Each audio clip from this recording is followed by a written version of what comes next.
Today's episode is a special one. We are visiting Sushi Toki, a family-owned and operated hidden gem in Calgary. What makes this episode so special is that this used to be my family restaurant. We will uncover numerous things from humble beginnings to where Sushi Toki is now. But first, let's meet the one who is currently holding the torch and carrying this legacy that is Sushi Toki. Hi guys, my name is Thai Pham. I want to open a Japanese restaurant just because I believe that I can bring the authentic flavor of Japanese to all my customer. My two daughters need to see that daddy was hard working every day, day after day. Can hope they have a better future. So Sushi Toki was a project since I was 18. I'm 36 now. But at the very beginning, it was all about trying to start my first business with my family. When I was 18, I was in college and stuff. I would hop to different Japanese restaurants and learn how to make sushi. Let's explore how Sushi Toki meshes together tradition and creativity to redefine their sushi experience for their customers. We will uncover the courage and passion it requires for the longevity of a family-run restaurant.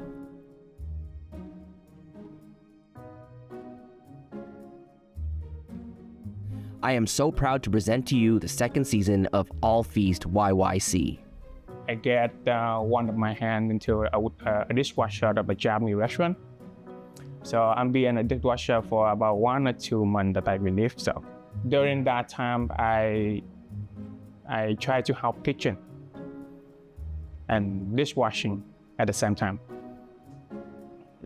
The chef looking at me by that time, and then he decided to hire another dishwasher, and then move me to be a chef. And then so my journey will start from that time. So on the first day, we weren't ready. Let's just say that first, but it was packed in here. It was when social media was just kind of starting to gain its traction, and I guess we would post here and there, but a bunch of people we didn't know showed up, and it was a non-stop crazy service that just kept going and going for the entire night. So my cousin Wayne, my brother Larry, and my mom and dad, and one of the workers, we were so flustered by the end of it. We didn't know what to think. We thought we hit gold, to be honest. We're like, this is gonna be busy like this the entire way through. When I was a boy, I love cooking. Yeah, I love cooking. I always be around in the kitchen with my mom. I always got yelling with my dad, why you stay in the kitchen? Yeah, and I just don't know. I just like it. I stay around with my mom. Yeah, that's one of the reasons to get me to become a chef. My mom keep telling me when I was a boy how it's important of all the ingredients have to be mixed together. It must be a best flavor mixing together, but you need to respect all of the ingredients. I am always so fascinated by the reason and beliefs of a chef because their intentions are always expressed through the dishes they serve. The goal was to be the sushi spot, but we still had to position ourselves as a family restaurant. We couldn't have been we didn't want to come off as a franchise or some place that people go to for a quick sushi fix.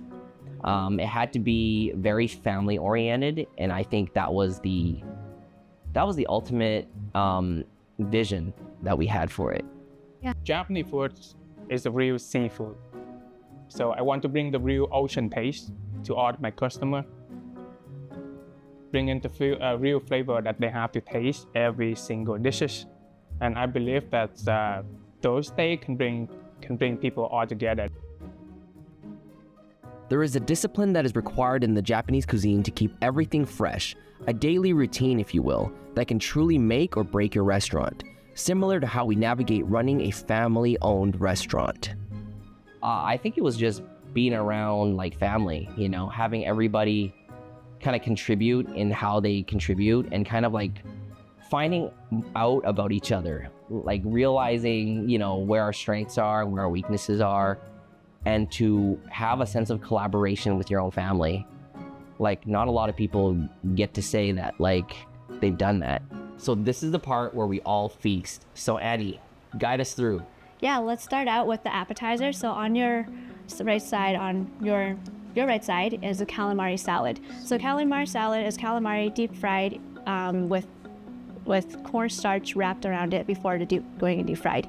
Seasoning is mayo, our special dressing, and on top is some 7 spice or 12 spice that Ty mentioned in the interview with sesame on it. This salad was created by my mom with the tangy salad dressing that she makes from scratch. The recipe that is passed down still upholds its appetizing look and aroma. Oh yeah, some of the salad, some of the Definitely. mayo.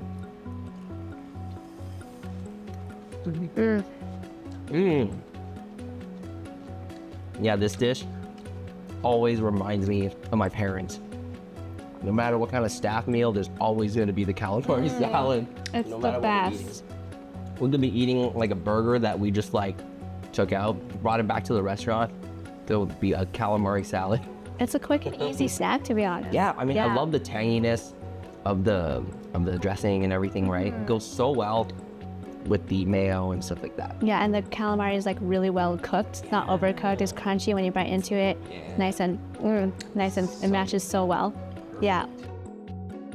So what drew me to sushi at the very beginning was the fact that everything was like bite-sized.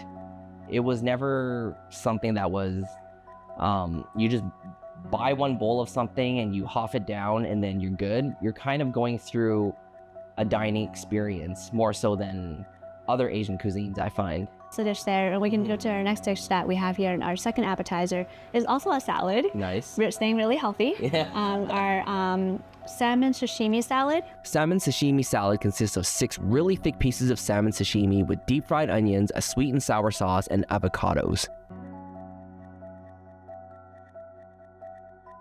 Amazing. Yeah. Okay. Let's give it a try. Yeah, let's do it.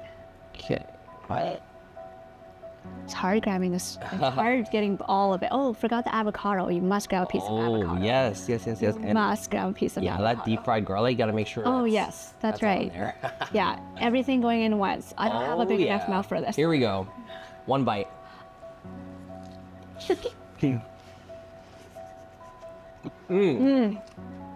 Oh, yeah. You gotta do it in one bite.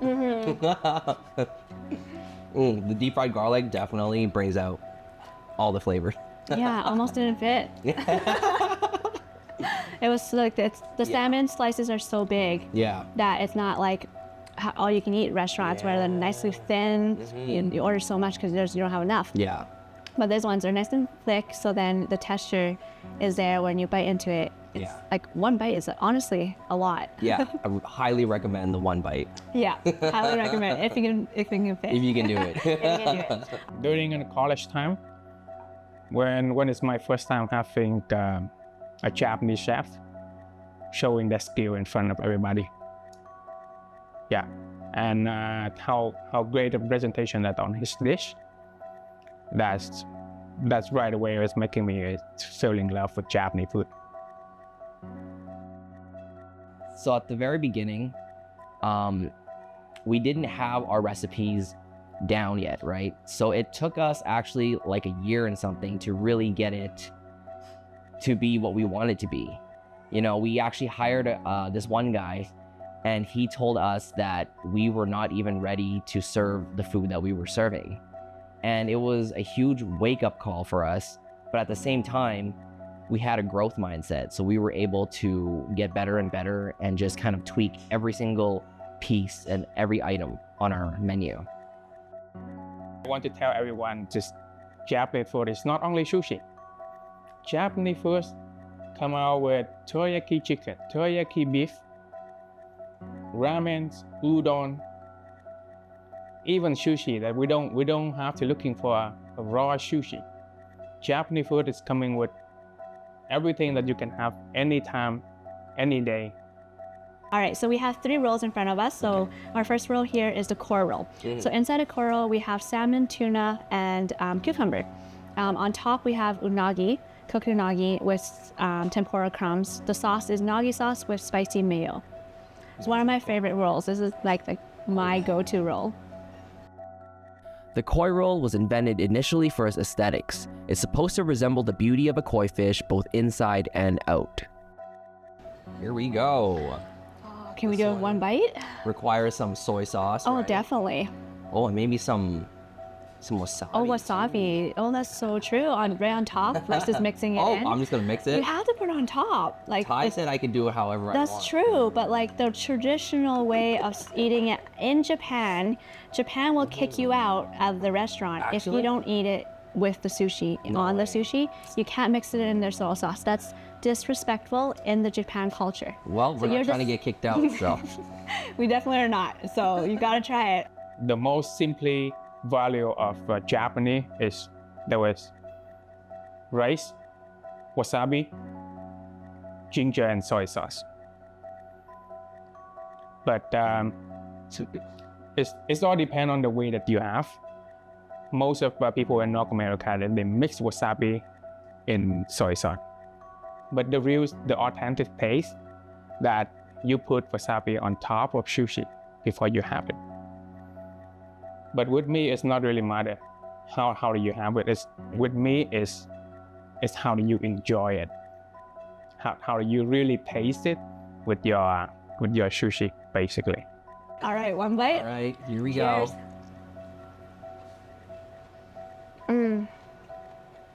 Mm-hmm.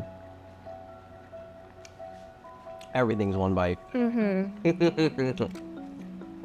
Exactly how I remember it. Yeah, I love the sauce on it. And mainly the spicy mayo, unagi sauce. It melts in your mouth with the salmon and tuna. Great flavors. And then the tempura crumbs definitely adds to it for sure. Or like a little crunch. Yeah. Yeah. There is a statistic that says, restaurants don't really make it past the first 5 years. But after, we were on our 6th year, we knew that, we had a really awesome community of people who continue to support us within this area. We're so grateful to make long-term friends who are customers who have come here over and over and over again to show support. When I was in college, in my classroom, there was multicultural of student. So I can see nobody connecting together. Yeah. However, when we sit down and eat, then you can see that people really enjoy the food bringing together. So in my mind, I always believe that food carrying power to have everyone together. I hope Sushi Toki can be the bridge to connect everybody together, to sharing culture. Today, I'm gonna have a fried dragon. If you have a fried dragon, you need 2 shrimp tempura. So shrimp tempura got to be on the dry powder, and then dip on wet powder. Deep fry.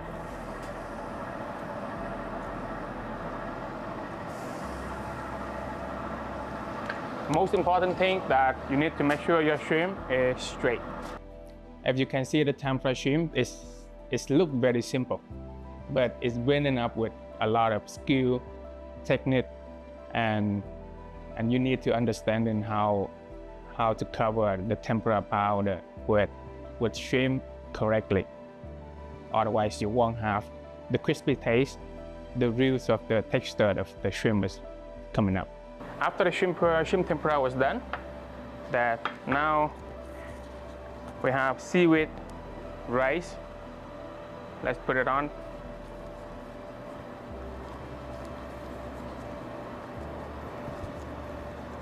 How thick is the rice is all depend on you. For a fried dragon, we need 3 slices of salmon on top.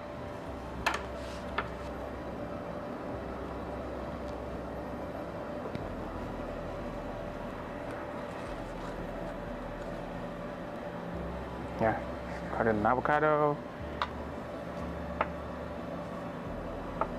Shrimp tempura. Roll it.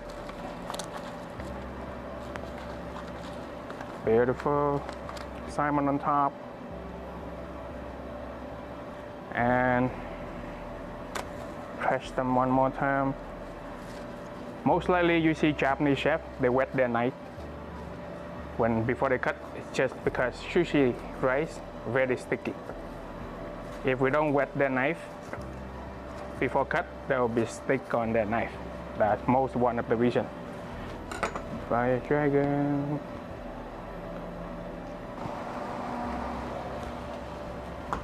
And spicy mayo. Top with tobiko.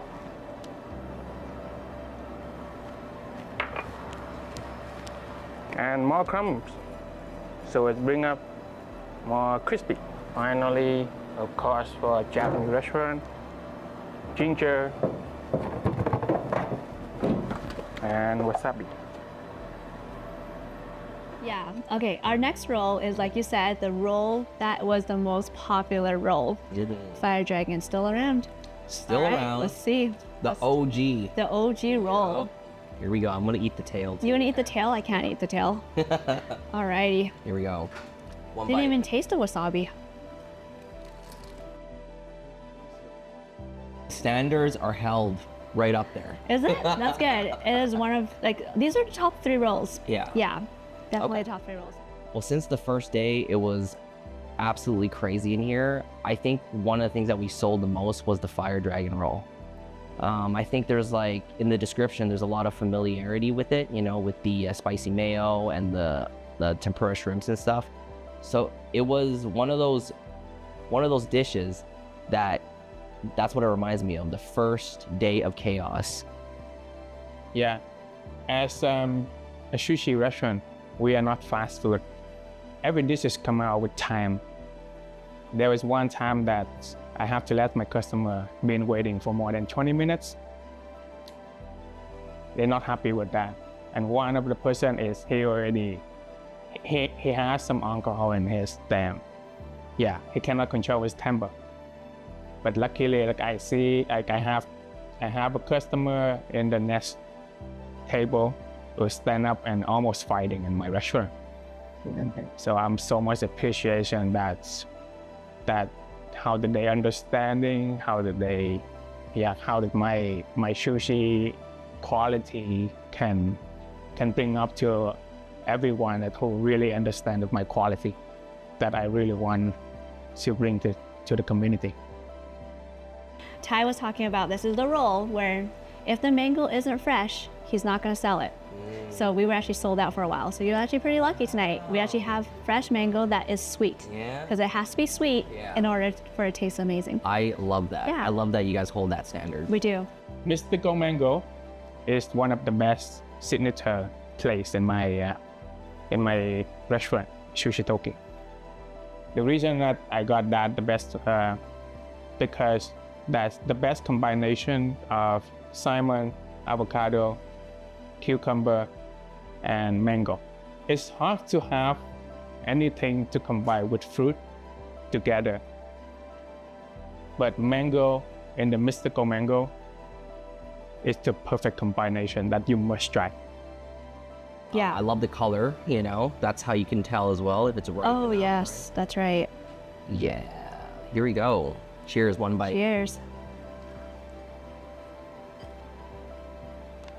Well, Mm-hmm. You got the sweet from the mango. You got the freshness from the cucumbers and avocados and the salmon. And then you have the saltiness from the soy sauce. and the crunchiness from the pico. And the saltiness from there too. Pico, So yeah. it's got Because the this pico contrast. kind of pops in your mouth. Yeah. I love that. Yeah, Perfect. that's amazing. Every morning I start very early in the morning. The most important is I must get my fresh rice ready before I'm opening my restaurant. And of course, fish, tuna, everything, like salmon, tuna, everything has to be ready. It motivates me to get up every day because I have a family. To be honest, I need a better financial. So everybody needs that. And to have it, and then I can bring all the family traveling. I love to see the real world. We are so small here. The world is really big. It had to be a value of family first, essentially, because the food itself is only a connection point to the people who come in here. They don't come in here just because they want to eat, but because they want to enjoy an experience like with their family or with their friends. Do you want to have some miso soup? Yeah, let's get some of that miso soup.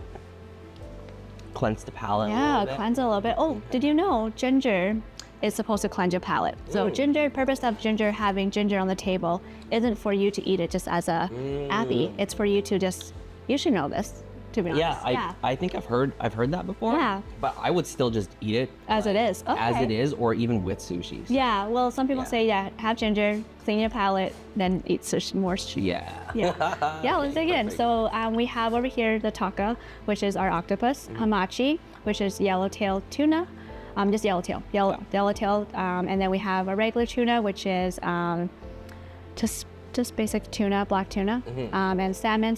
We get our salmon from BC. Yeah. And then hamachi is the one that came directly imported from Japan. Yeah, and that's actually one of the items that we never had when I owned the restaurant. Yeah. It's like my hamachi here that I bring in this from Japan that we don't profit. I'm not really profit on that. So I just want to bring the real of tasting for customer. I want customer to be tasting the real Japanese taste. So let's give the hamachi go for a it. go. I'm gonna go for the octopus. The octopus is my favorite. Okay. It's crunchy. So this is another one bite situation, right? How has that been possible though? All right, let's do it. Here we go. Cheers. Cheers.